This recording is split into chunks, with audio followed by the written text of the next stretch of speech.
Troy Davis, a stalwart of the mines for over 3 decades, lived a life shaped by the grit and grind of the subterranean world. However, one ominous morning, the very mines that defined his existence became a perilous trap. A reckless explosion had reverberated through the labyrinthine tunnels, sealing Troy and 20 other brave souls beneath the Earth's unforgiving surface.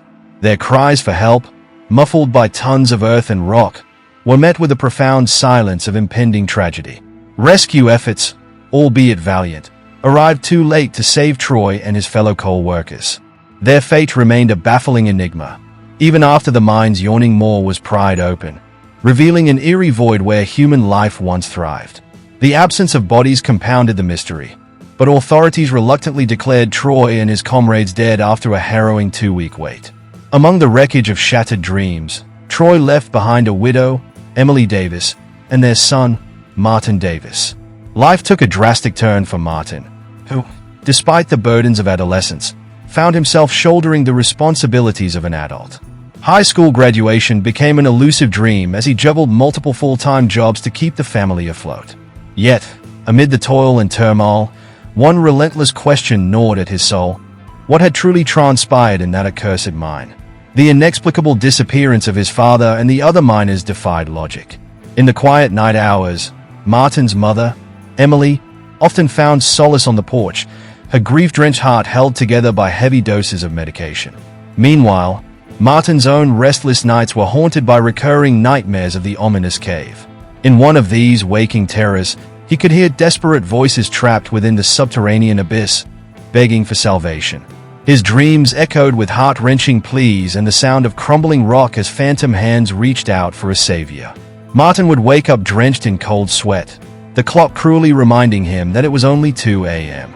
A faithful companion, his dog, had always nestled beside him, offering comfort in those dark hours. But on this particular night, the dog was nowhere to be found.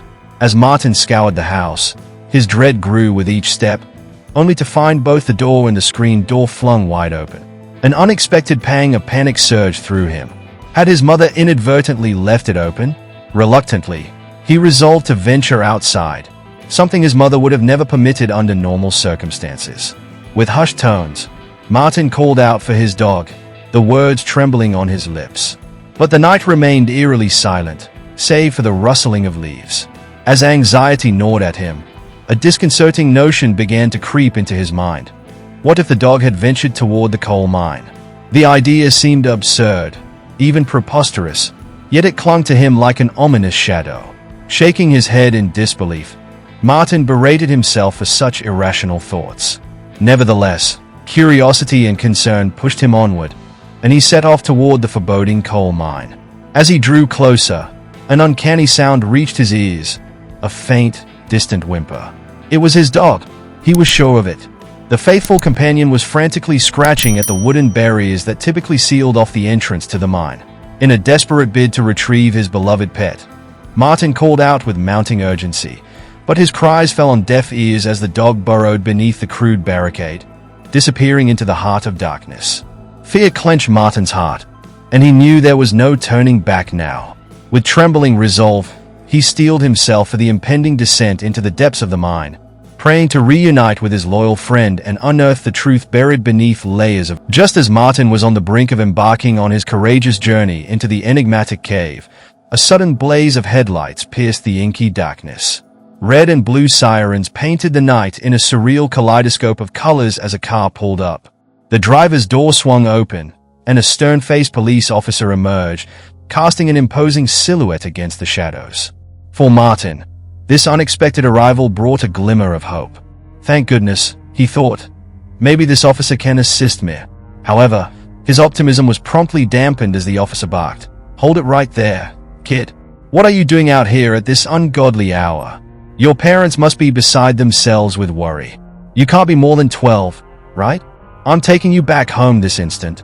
Defiance welled up within Martin as he refused to comply, desperation evident in his voice. "You don't understand, officer. I woke up, and my dog was gone. He's in that coal mine right now." The officer, sporting a cynic's grin, dismissed Martin's plea with a wry comment. "Ah, the classic 'my dog ran away' tale. I may have been born at night, But not last night, he quipped, clearly doubting Martin's sincerity. I swear, officer, I'm telling the truth. I can't leave without my dog. Martin's words carried a resolute conviction this time, prompting a flicker of curiosity in the cop's eyes. Stepping out of his vehicle, he illuminated his face with a flashlight, casting an eerie glow on his features. Are you Martin Davis, Troy Davis's son? Martin nodded as he dashed back towards the cave, determined to break through the wooden barrier. This moment of truth seemed to break through the officer's skepticism, and he beckoned Martin to step aside. Out of the way, he commanded, forcefully dismantling the blockade. Okay, if we're doing this, you stay close. Got it? Yes, sir. Don't you usually call for backup in situations like this? Martin inquired. A sly smirk danced across the officer's face. Backup for a lost dog? Are you kidding me? I never lived that down at the station. Now, come on, let's go before I change my mind, he retorted, adding, and call me Daryl, not sir. With a flashlight, Daryl entered the cave, its pitch-black recesses concealing untold secrets. Here, Lassie, or whatever your dog's name is, show yourself and make our lives easier. Would you? He called out into the abyss, his voice echoing through the eerie silence. His name is not Lassie, it's Shadow. The boy hollered at the officer. Minutes ticked away, the oppressive darkness seemingly growing heavier as uncertainty loomed. Shadow, come on, boy, it's time to end this game, Daryl urged. But there was still no sign of the elusive canine.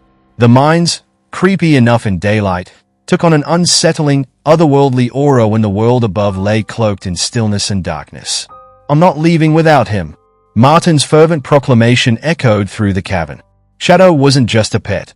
He was the last living connection to Martin's father, Troy Davis. The bond ran deeper than mere companionship. Shadow was family. Daryl could sense the unwavering determination in Martin's voice, even as he tried to persuade him. Listen, I can call for reinforcements if you go home now. I'll have 20 officers searching this place in no time. Then, as if in response to Martin's unwavering resolve, a ghostly whisper seemed to drift from the depths of the cave. A voice, faint yet hauntingly familiar. Dad! Dad! Is that you? Martin exclaimed. Ignoring Daryl's attempts to restrain him, Martin broke free and dashed toward the source of the voice. But now the officer recognized the voice as well and began helping Martin. Troy! Troy Davis! Is that you? Hold on! We're coming to get you out! The voice grew louder and more distinct but was still obscured by layers of stone and debris. Daryl joined Martin's frantic efforts to reach the other side.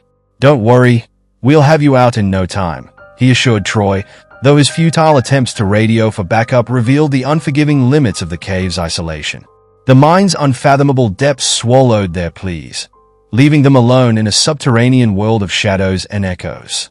As the haunting echoes of his father's pleas reverberated through the cold, oppressive darkness of the mine, Martin found himself in a heart-wrenching dilemma. Tears streamed down his face as he shouted back, How do I save you? What am I supposed to do? Meanwhile, Daryl struggled with his malfunctioning radio, inching closer to the mine entrance, desperately trying to establish contact.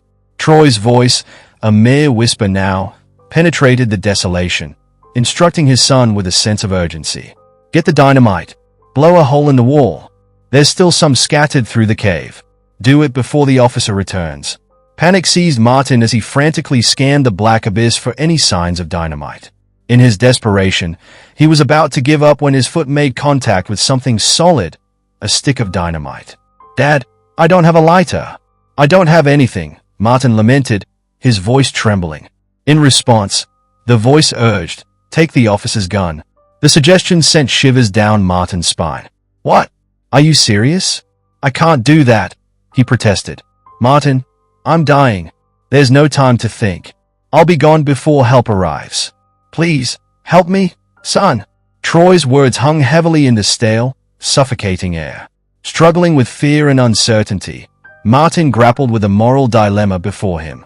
Going through with it would undoubtedly mean facing dire consequences, but his father's life hung in the balance. With a heavy heart, he made his choice. He stood up, determined to act, and began his treacherous approach to the officer who was still visible in the distance. How he would disarm him and obtain the gun remained a daunting question. As Martin observed the officer, he noticed the weapon secured in a holster on Daryl's hip. The boy was wrestling with the immense challenge when suddenly, a piercing scream shattered the eerie silence. Daryl swiftly drew his gun, his panic palpable. "Get back, Martin! Stay behind me! Got it?" he barked, his voice fraught with fear. "We're getting out of here." The shriek seemed to emanate from the other side of the mine, and Daryl, gripped by panic, slammed his gun hand against the wall. In his frantic state, he accidentally fired a shot and dropped the weapon. Seizing the opportune moment, Martin snatched the gun and then the flashlight while the officer was momentarily off guard. "Martin! Get back here! What the hell are you doing?" Daryl roared in a fit of rage, his pursuit of the boy unhindered. Terrified but resolute, Martin raced back toward the rock wall, aiming the flashlight and the gun at the bundle of dynamite. The first shot missed, the tension mounting. Daryl's furious shouts echoed through the cave as Martin fired again and missed again. Panic consumed the officer as he screamed, "What are you trying to do? You'll kill all of us." The next shot struck the dynamite, triggering a deafening explosion reverberating through the mine.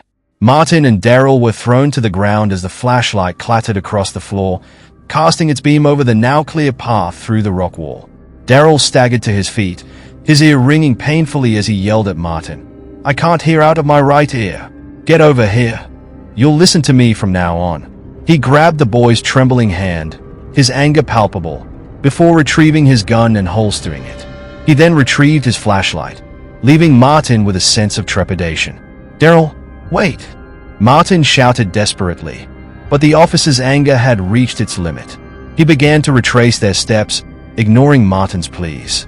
However, a groan from behind interrupted their retreat.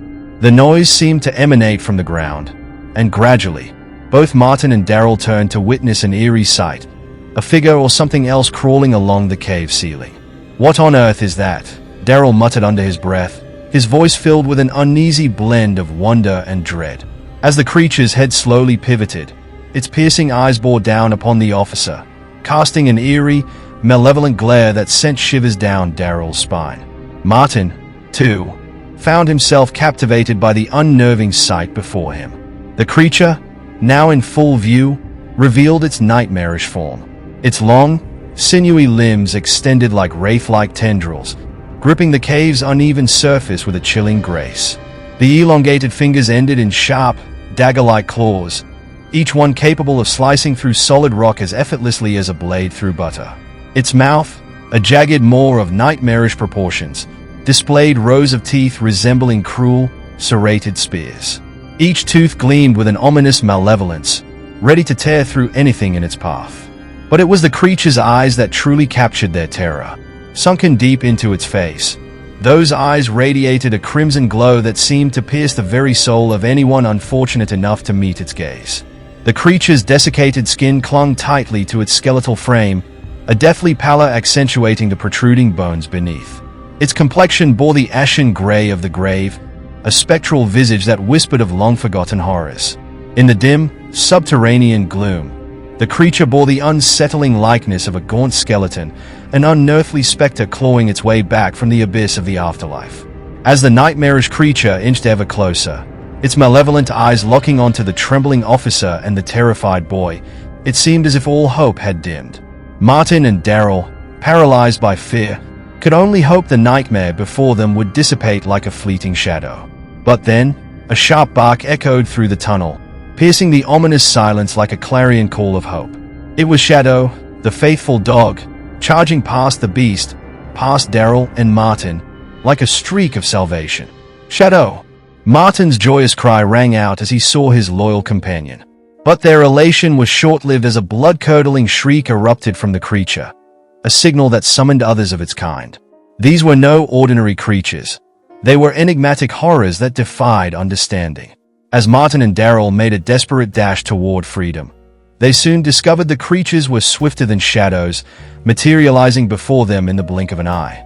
Daryl's flashlight illuminated the ghastly visage of one of the creatures, but it disappeared just as swiftly as it had appeared, playing sinister tricks on their minds. As the tension in the darkened mine escalated, Officer Darrell and Martin inched closer to the terrifying confrontation with the creature lurking above. The suffocating stillness was shattered only by the eerie echoes of dripping water, amplifying their anxiety. Then, the unthinkable happened. The creature lunged downward from the black abyss above with a sudden, violent motion. Its elongated limbs reached out with malevolent intent, and its razor-sharp claws glinted menacingly in the dim light. The monstrous entity descended upon them with the swiftness of a nightmare. A cacophony of panicked screams filled the chamber as Darrell and Martin recoiled in sheer terror. Time seemed to slow as the officer realized the imminent peril they faced. He tried to raise his gun, but the creature's blinding speed was incomprehensible. In the blink of an eye, the monstrous claws struck. A sickening, wet sound filled the air as Darrell's hand was severed from his arm. The officer's agonized cries pierced the darkness, blending with Martin's horrified shrieks. Blood sprayed from the gruesome wound, showering them in a crimson rain. Darrell's pain was beyond description as he clutched his bleeding stump, his face contorted in anguish. The officer's wails reverberated through the mine, a haunting chorus of suffering. He staggered back, stumbling over the uneven ground, his vision blurred with excruciating pain. In the dim light, the sight of his severed hand, still gripping the gun, lay grotesquely before him. It twitched and convulsed on the ground, a reminder of the relentless ordeal that had befallen them. Frozen in terror, Martin could only watch as Darrell's lifeblood gushed from the wound. The officer's screams grew weaker, his life force draining away with every passing moment. Darrell's face contorted in a mask of agony as he fell to his knees, unable to comprehend the reality of his maiming. The creature, its grisly deed done, retreated into the shadows above, leaving a traumatized Martin to witness the gruesome aftermath of the brutal attack. Darrell's life hung in the balance, his agonized moans echoing in the dark recesses of the mine. As the officer's strength waned, he gasped for breath, his voice a feeble whisper. The blood-soaked ground beneath him served as a gruesome testament to the relentless horrors that lurked in the mine's depths. Darrell's life was slipping away, the darkness closing in as the mine bore witness to a tragedy beyond imagination. Martin, paralyzed by fear and despair, clung to the futile hope that somehow, against all odds, Darrell might survive this nightmarish ordeal. But the mine's oppressive darkness and the relentless malevolence of the creature threatened to engulf them both, leaving them to face a fate too horrifying to contemplate. "Darrell!" Martin's voice quivered as he cried out in despair. But his pleas only drew the creature's attention. Screeches soon filled the cave as Martin and Darrell made a harrowing run for their lives. But the entities were relentless, always just a hair's breadth behind them. Mustering his courage, Darrell aimed his gun at the approaching horrors and fired. The deafening shots reverberated through the tunnel, halting the creatures in their tracks.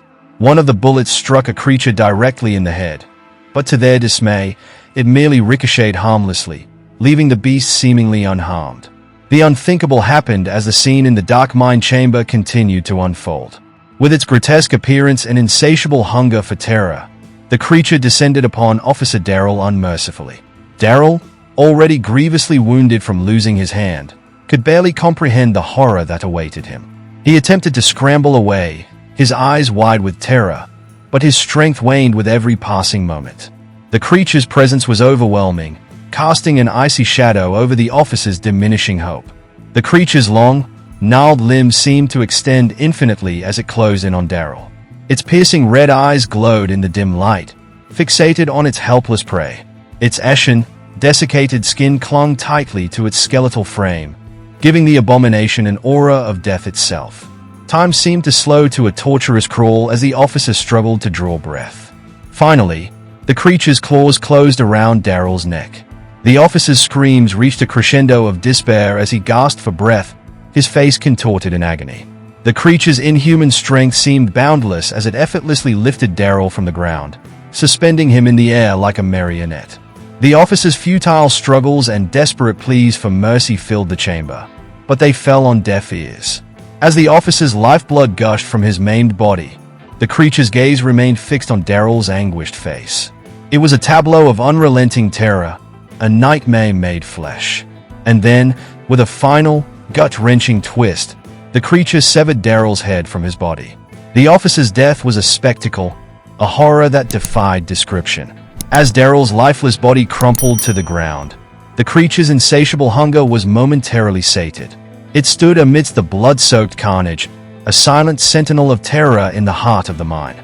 Frozen in abject horror, Martin could only watch in numb disbelief as the scene unfolded before him.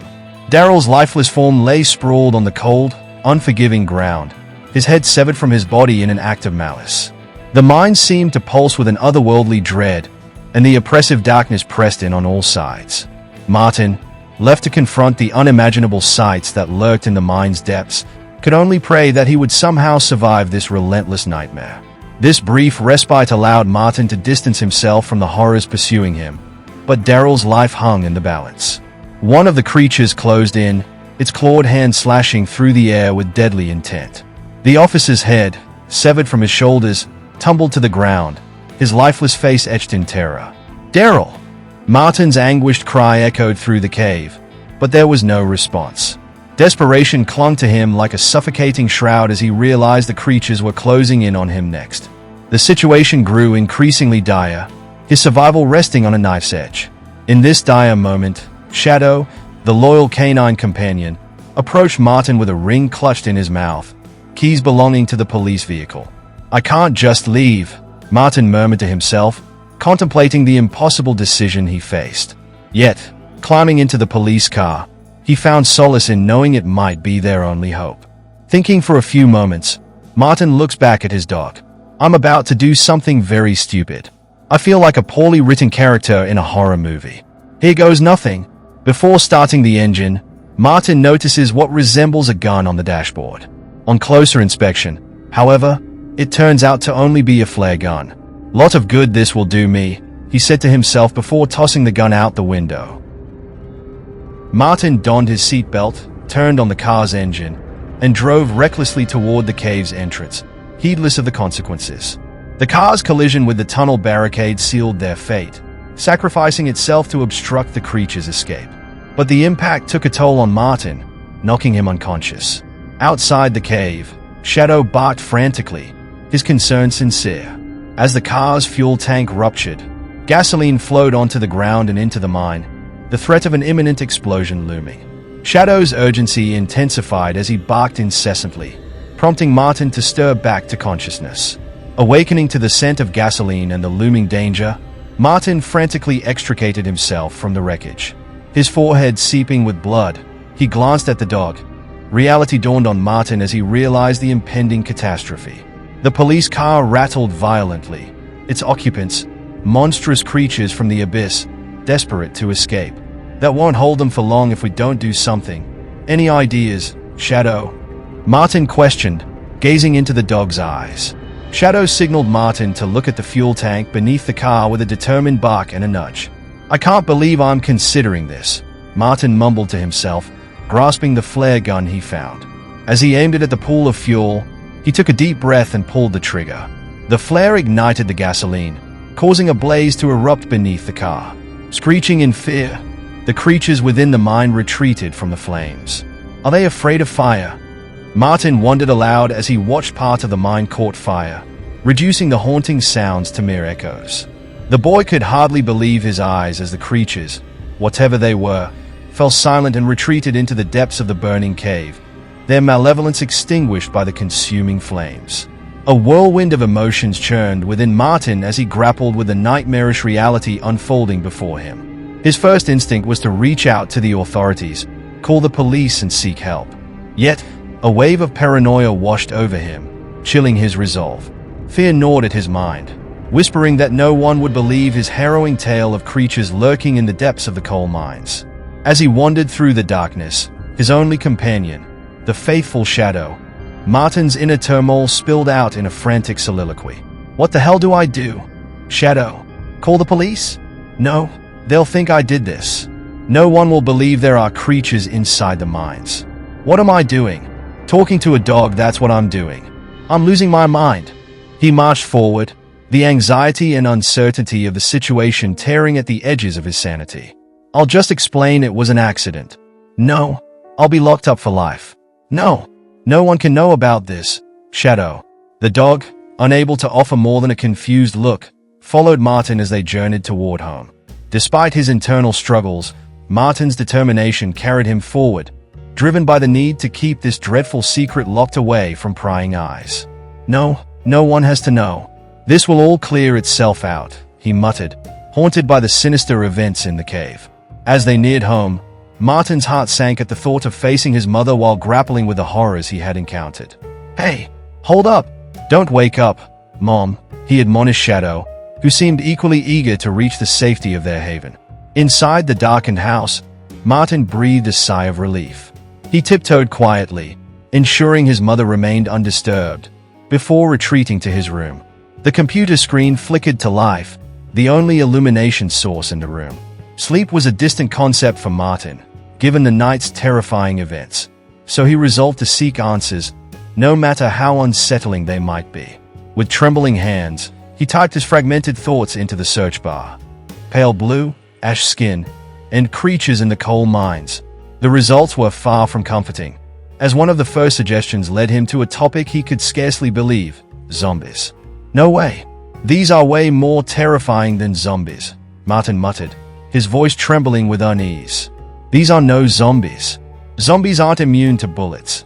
They don't climb on ceilings or move with lightning-quick speed," he reasoned, determined to unearth the truth. His relentless search uncovered a chilling reference to Wendigos. Images on the screen bore an unsettling resemblance to the creatures he had encountered. As Martin delved deeper into the lore, his voice quivered as he read aloud. "Wendigos are completely immune to the cold and have skin like armor. The only way to weaken their skin is with fire. But burning them to death will release their spirit that can then be transferred into another host's body." Chills ran down his spine as he considered the implications of his discovery. "They can mimic voices, just like Dad," he murmured, his voice barely above a whisper. Tears streamed down his face as he grappled with the horrifying knowledge. Martin skipped sections of the text, searching for any information that might illuminate the creature's malevolent abilities. His voice quivered as he continued reading. Unlike other terrifying carnivores, the Wendigo doesn't rely on pursuing his prey to capture and eat it. One of his creepiest traits is his ability to mimic human voices. He uses this skill to lure people in and can mimic any voice that it's heard before. They can also shapeshift into other animals or a human form. Overwhelmed by dread, Martin leaned back in his chair. "I can't believe this. It feels like they can do just about everything except fly." He turned to Shadow, his loyal companion, and a chilling thought struck him. "Wait a minute. Is that why you ran off? Boy, did you hear Father's voice? Did you hear his voice and go running off to the mines?" The dog wagged its tail in response as if to confirm Martin's suspicion. Their silent understanding was interrupted by a haunting revelation. The most frequent cause of transformation into a Wendigo was if a person had resorted to cannibalism, consuming the body of another human to keep from starving to death during extreme hardship or famine. Disgust gripped Martin as he covered his mouth, the revolting idea lingering in his thoughts. "You don't think all those in the mines, trapped under the rubble for days, you don't think they resorted to killing one another and dining on their flesh, do you?" Martin's voice quivered, his body shivering uncontrollably. Sleep eluded him as the night stretched. A chilling darkness mirrored the horrors he had uncovered. The morning sunlight pierced through the curtains, casting an eerie glow across Martin's face as he sat fixated on the news broadcast. His eyes were locked onto the television screen, desperately scouring for any mention of the horrors he had witnessed the previous night. Occasional glances toward the porch revealed his mother, a silent, distant figure lost in her own thoughts, as she always seemed to be. No words were exchanged, no questions asked. Their worlds were solitary islands drifting apart. The news anchor's voice echoed through the room, and Martin's heart raced in anticipation. He watched with bated breath as they discussed the events of the night before. His mind was a whirlwind of emotion and fear, tethered to the screen as if his life depended on it. The report began with the disappearance of Officer Darrell, a missing person case now tainted by allegations of alcohol consumption while on duty. Martin clenched his fists, knowing the truth was far more sinister than what the news host portrayed. They speculated about Darrell crashing his police cruiser into the coal mine due to inebriation, but their theories couldn't have been further from the horrifying reality he had witnessed. The broadcast continued, stating that traces of Darrell's blood had been found, suggesting that he was wounded but still unaccounted for. Martin's heart sank as he remembered the gruesome decapitation, a sight etched into his memory. The news crew reported on the cave exploration and the removal of the car that had once blocked the mine shaft, sending a shiver down Martin's spine. The knowledge that the creatures might be free to roam filled him with dread. Just when he thought things couldn't get any worse, the shrill sound of a police vehicle parked outside disrupted his thoughts. Panic clawed at his chest as an officer emerged from the car, striding purposefully toward his home. The officer's knock echoed through the house, each sound amplifying Martin's anxiety. What could he want? Martin muttered to himself as he stood and cautiously approached the door. As he swung it open, he was met with the officer's gaze, who removed his sunglasses before speaking. "Sorry to trouble you. We're in the middle of an investigation right now. Not sure if you're aware, but one of our officers has gone missing." Confusion gripped Martin, his mind racing to comprehend the officer's purpose. "What does that have to do with me?" he asked, his voice quivering with unease. The officer leaned in, revealing the gravity of the situation. "Well, we have reason to believe that Officer Darrell wasn't alone. I found a good amount of footprints or shoe prints, one might say, that lead up to right about in this area, all the way to the mines. Your father worked in the mines, did he not?" Martin felt a chill creep up his spine as realization set in. He knew what the officer would ask next, and a surge of panic washed over him. All his grief and fear had clouded his judgment, and he hadn't thought to dispose of any incriminating evidence. The officer's gaze remained fixed on Martin as he continued. "This is a very distinct shoe print that we found, worn by someone. I would say about your age if I were to guess. Would you be okay if I took a look at your shoes?"